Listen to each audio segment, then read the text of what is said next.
Hello everyone, Gliderman here. So today we're back with math and we're going to be seeing what a derivative is. Or as this question puts it here, what's a derivative? So, let's get right into that. So, at its very core, a derivative is the rate of change in a function, or typically a function. So, that could be, let's just say you have the position of a car as it is going along from point A to point B. We can label those A and B. And so you have a specific function that tells you exactly how far along it is along that. And we can call this, let's just say, P of t for position with time passed in, which I know looks like a plus sign, but we'll see if we can change that.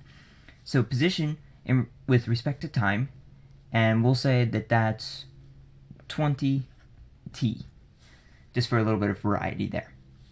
So, if, let's just say this was in hours, and this was a distance here of, let's just say, 100 miles, so we'll just label that as 100, and let's just say t was in hours, so we can quickly and easily find where its position is along this stretch of road from A to B.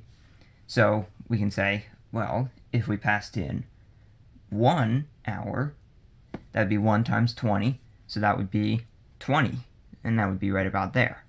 And so we can easily and quickly find where our position is. But what about the velocity? So what is the velocity of, let's just say, the car traveling from A to B? Well, that's where the derivative comes in.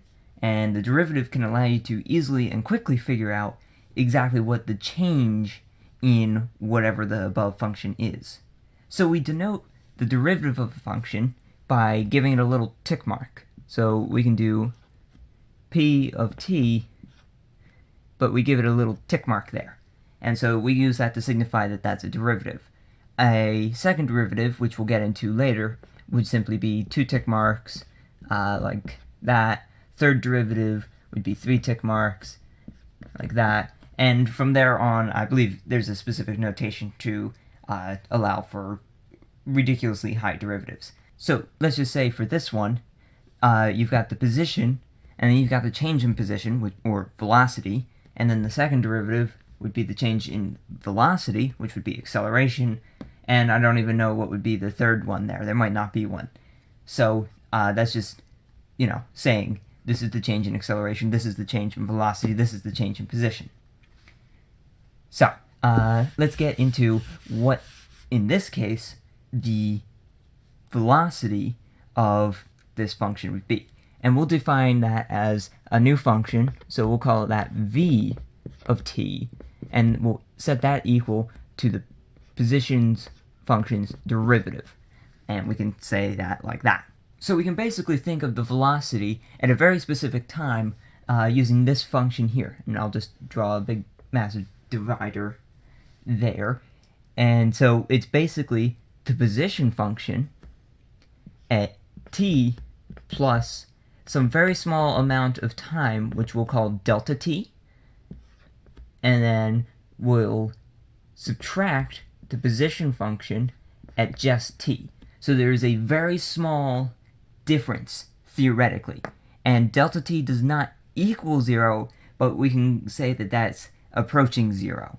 And we'll denote that over here as the limit as delta t approaches 0. And of course that's the limit of p of t.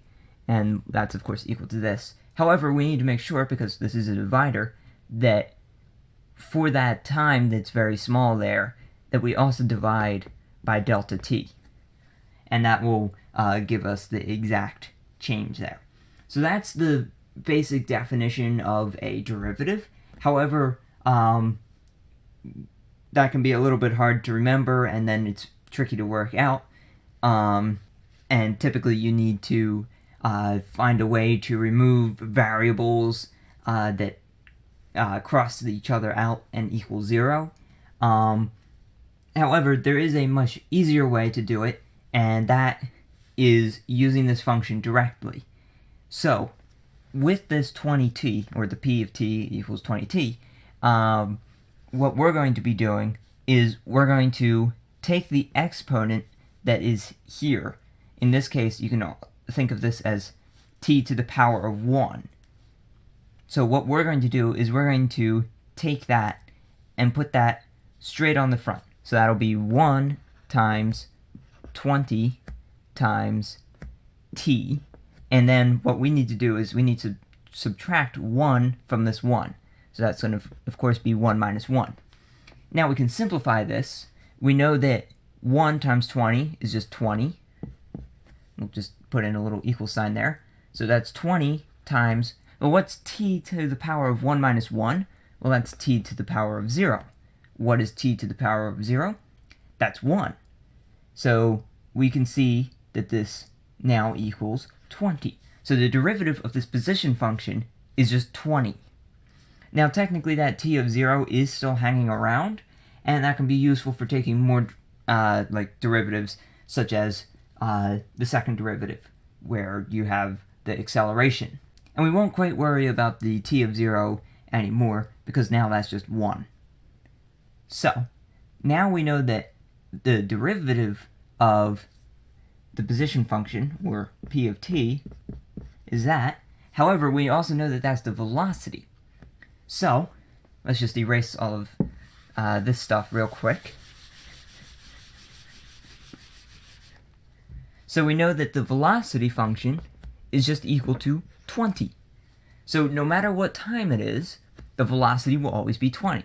So we can just mark that down, and we can say that that's, in this case, I believe that would be 20 miles per hour, because we're using t as hours. So that would be just 20 miles per hour. And we can also make sure that this says miles there. So we've got the 20 miles per hour as the constant velocity.